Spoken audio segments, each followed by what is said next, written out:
ఏమండి, ఇంటి పట్టునే ఉండండి, మేము వెళ్ళొస్తాం. ఎక్కడికే?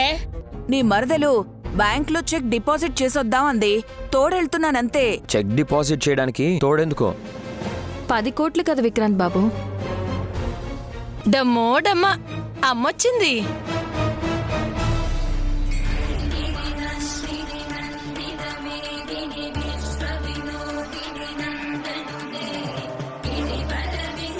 రివర్స్ అవుతుందేమో అనిపిస్తోంది. నేనొస్తుంటే ఎదురొచ్చింది కదా. నీ బిడ్డనెత్తుకుని ఎదురొస్తే నువ్వు బ్యాంకుకి వెళ్ళొస్తా అన్నావు సుమనా. కాని ఇంతలోనే ఈ గారడి పిల్ల వస్తుందని అనుకోలేదు.